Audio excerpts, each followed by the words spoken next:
আমাদের দেশের শ্বশুর শাশুড়ি যদি খুশি হয়ে জামাইকে কিছু দেয় তো নেওয়া যাবে না, এটা যৌতুক হারাম হবে। এই ক্ষেত্রে যদি ওইখানে যেখানে শ্বশুর জামাই আছে লেনদেন করছে সেখানে যদি এই কুপ্রথা থাকে আর শ্বশুরও ভাবে যে জামাই ভদ্র চাইলো না কিন্তু আমি যদি না দিই এটা মানুষের কাজ হলো না, ঠিক হলো না। হ্যাঁ, যদি আমি এই যৌতুক এই জিনিসগুলি না দিই, ফার্নিচার না দিই, তো আমার মেয়েটা গিয়ে শ্বশুর শাশুড়ির কাছে সুখ পাবে না। হ্যাঁ, গঞ্জনা খেতে হবে, তারপরে কথা শুনতে হবে, মানসিক কষ্ট দেওয়া হবে।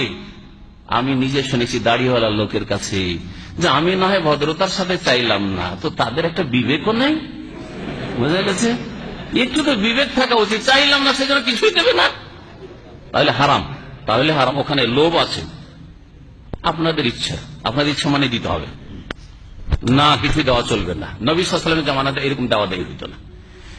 কুপ্রথা যদি থাকে তাহলে ওখানে জায়েজ নয়, চাপের মুখে দেয় তো জায়েজ নয়। হ্যাঁ, যদি আমার মেয়েটা ওখানে ভালো থাকবে সেজন্য দেয় তো জায়েজ নাই।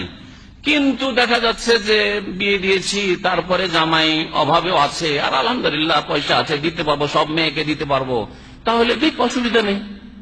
মেয়েকে দিব তার সাথে সাথে ছেলেকে দিতে, এমন নয় যেহেতু মেয়েকে দিলেন মেয়েকে দিতে জমি জায়গা সব শেষ, আর ছেলেকে বলছেন আর তো কিছু বাঁচলো না, তোর বোনদেরকে দিয়ে সব শেষ করে দিলাম জমি জায়গা। হারাম। ইত্তাকুল্লাহ ওয়াদিলু বাইনা আওলাদিকুম, নবী সাল্লাল্লাহু আলাইহি ওয়াসাল্লাম বলছেন আল্লাহকে ভয় কর আর ছেলে মেয়েদের মধ্যে সুবিচার কায়েম কর। সবাইকে দিতে হবে। দিলে যারা বড় মেয়েকে দিয়ে দিচ্ছেন আপনি কি বলতে পারবেন সবগুলি ছেলে মেয়েকে আমি দিতে পারবো সমান করে? তাহলে কিয়ামতের দিন আসামি হয়ে জাহান্নামে যেতে হবে এরকম কম বয়সী যদি ছেলে মেয়েদেরকে দেন। সুতরাং সাবধান। আর এই কুসংস্কার থেকে বাঁচেন। আল্লাহর হস্তে বিয়ে শাদীগুলিকে ইসলামিক করার চেষ্টা করেন। গায়ের ইসলামী হিন্দু প্রথা মোতাবেক আমাদের দেশে মুসলিমদের বিয়ে হচ্ছে। আল্লাহ পাক যেন হেফাজত করেন। নগদ মোহর নবীর সুন্নাত, নগদ মোহর কেউ দেয় না। আর যেটা হারাম নাজায়েজ কাজ যৌতুক সেটা দিতেই হবে। আল্লাহ বলছেন পয়সা দিয়ে মেয়ে উঠে নিয়ে আসো, আর এরা বলছে পয়সাও নেবো তোর মেয়েকেও নেবো। হারাম কাজ করছে।